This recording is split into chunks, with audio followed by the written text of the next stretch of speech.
Wherever in this world I roam, I carry memories of my home. This blade, it is the last link I have to the land of my birth.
There's another star here! Was the first star waiting for this one?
Wait, how the...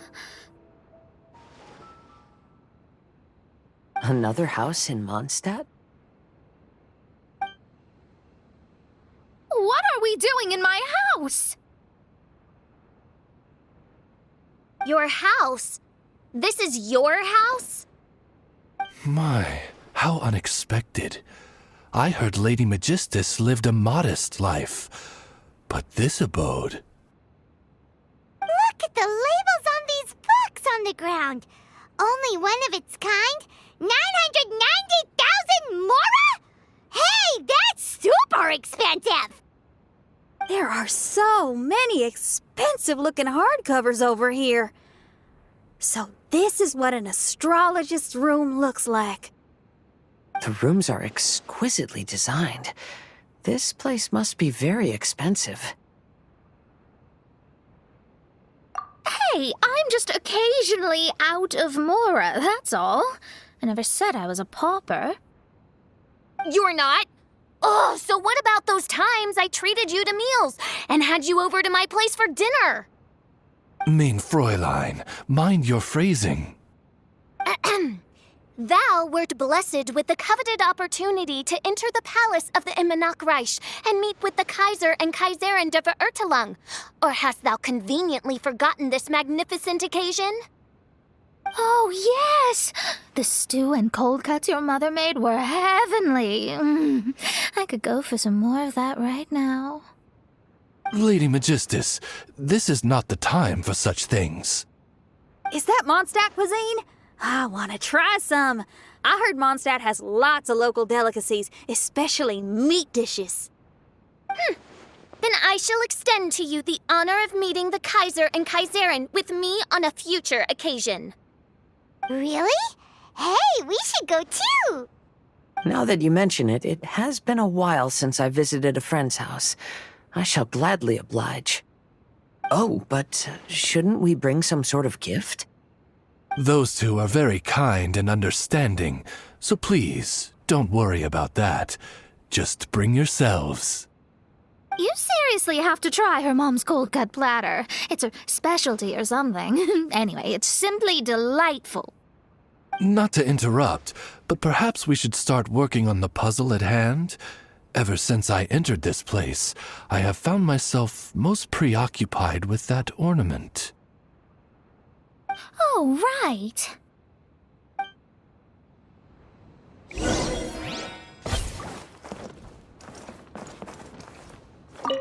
Whoa!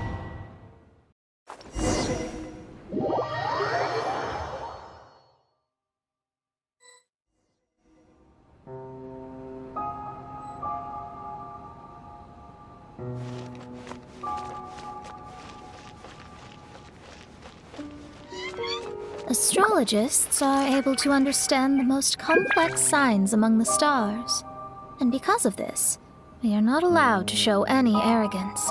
If one believes that astrology grants them unlimited power, they will face banishment by the stars. In the past, I was ignorant enough to think that I understood all fates in the universe. Maybe it was some form of punishment. But I became lost. I couldn't see the stars any longer.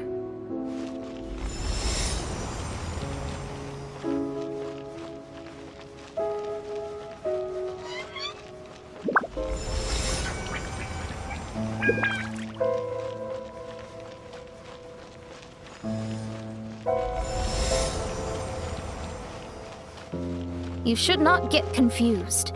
If you should become confused one day, not even astrology will be able to help you then. That's what the old hag said. We astrologists can't predict our own fate. But today, those words seem to carry a different meaning.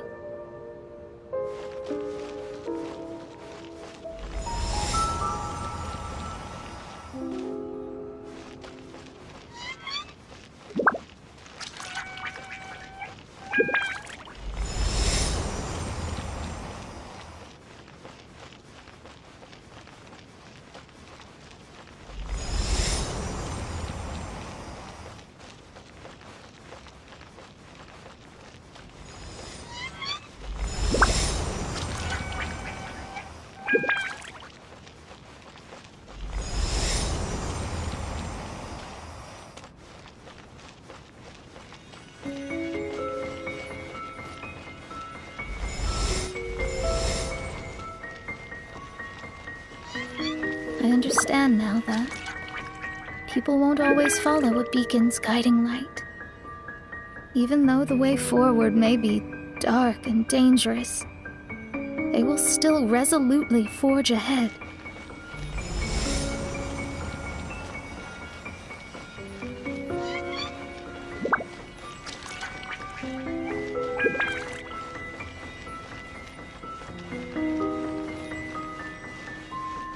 Fate is called such precisely because it cannot be altered or reversed.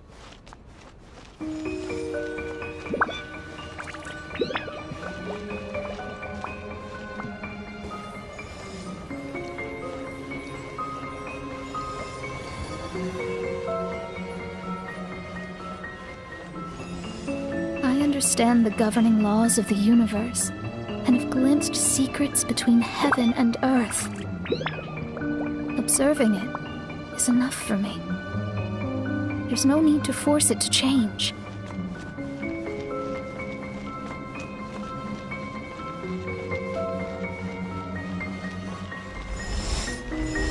There are no perfect legends and no heroes that can save everyone.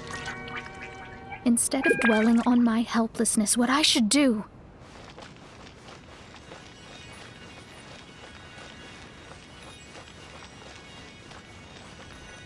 is seize my own destiny.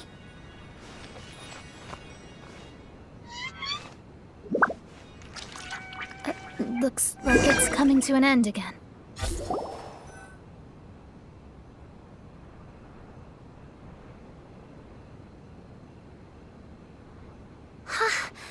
What a magnificent view!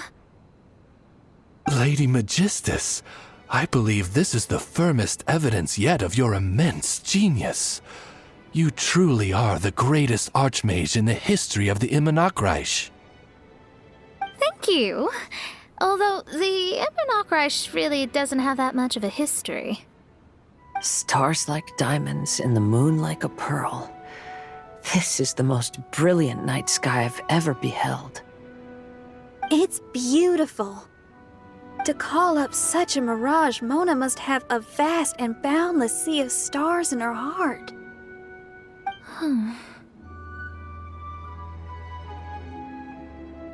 I'm just thinking. These must be the things that we aspire to. This night sky is incredibly beautiful. In fact, I might go so far as to say it's even more beautiful than what I usually see in divinations. All the stars are in their rightful place. This is definitely my mirage. Only here can I see extraordinary sights like these. Extraordinary? Why do you say that? You know, the night sky of Teyvat is truly marvelous. All the answers in the world seem to have been hidden within.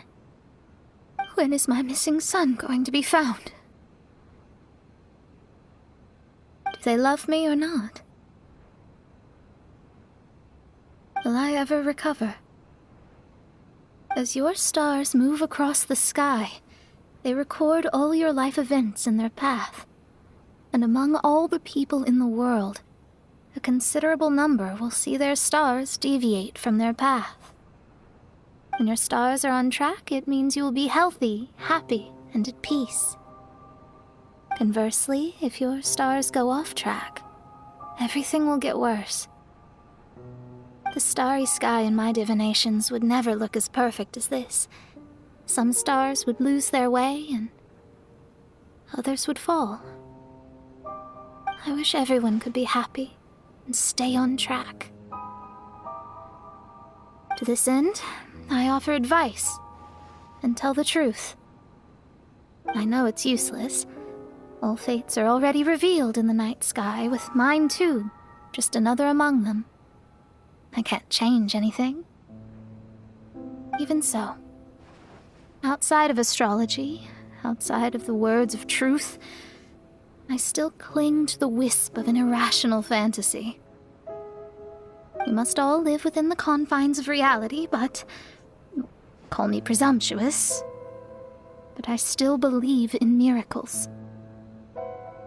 In this vast sea of stars, there are stars for you, for me, for everybody. What are the chances of one star encountering another? Are these encounters not the most wonderful miracles in all of destiny? I don't know. But within Teyvat, the stars in the sky will always have a place for us. Even if astrology is resolutely rational, fate remains arbitrary, cruel, but romantic.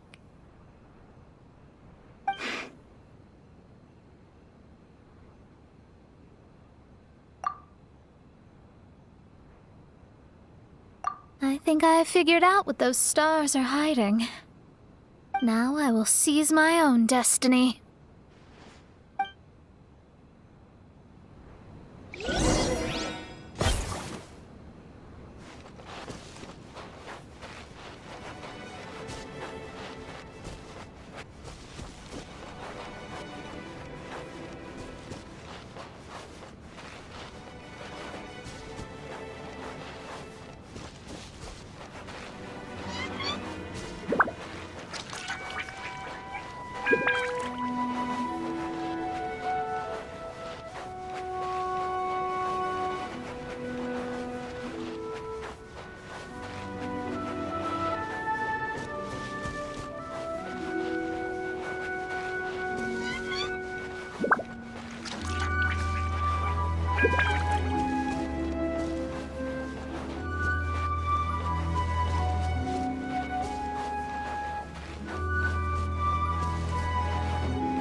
There was a transparent bird made of crystal. It was beautiful and fragile and could sing the most beautiful songs. But since mortals couldn't see it, they believed it to be a trick. How could a transparent bird possibly exist, let alone sing? When the bird heard that, it flapped its wings and flew across mountains and seas all the way to the night sky, where it turned into a star. Its brilliance was so dazzling that it illuminated everyone. It allowed all those that could see it to follow its light through the dark night, to sail through the seas under the guidance of the stars. It was born in wisdom, but trapped in ignorance. It has never voiced a complaint, for this is its destiny. Guiding people to see their destinies is the very meaning of its existence. We're back here again! So, are we completely out of the mirage? How strange. My mirage didn't contain any hints on the Fatui or the machine. Does that mean they had nothing to do with these mirages after all? Or perhaps these mirages are a mere consequence and not part of a process at all. Paimon's lost. I mean, these mirages were not steps towards solving the mystery, but rather a direct effect of whatever's going on. Someone did something to bring the mirages into being. As they were just passive side products, it was natural that they couldn't provide us with any useful information. In other words, those mirages were only about ourselves. Pure materializations of ourselves. Interesting. Everyone, maybe we should go back to where this whole thing began. During our first day on the island, the Traveler and I checked out the Fatui camp together. We found a strange machine there, as well as some disoriented Fatui. The researcher who spoke to us claimed that the machine was just a Fatui industrial invention. He even promised to not disturb us. Right! And the Cappy Cap guy looked half asleep the entire time. He kept talking nonsense. I wonder, is it possible that madness and mirages are two different outcomes of the machine's influence? If so, everything can be traced back to that damaged machine, except for the difference in how it affects people. This, I believe, is caused by differences between the affected people themselves. Oh, when you put it that way, it is indeed difficult to distinguish dreams and hallucinations. So what you're saying is, the device affected us differently because we are different from the Fatui. Yes, and according to our observations over these past few days, I think the difference is that we all have stronger willpower. Yeah, I can get behind that. People with strong willpower will hallucinate instead of falling into madness. But those who break too easily can't maintain a stable mirage. In other words, we should go back to the Fatui camp and destroy that machine right away! No, it should be repaired rather than destroyed. What mein Fräulein means is that rashly destroying a machine we do not understand may lead to more serious consequences. It would be better to find a way to repair it first. Right. It pays to be cautious. If my guess is correct, that machine is capable of influencing the human brain, so we'd better tread carefully. So let's go now! There's no time to waste!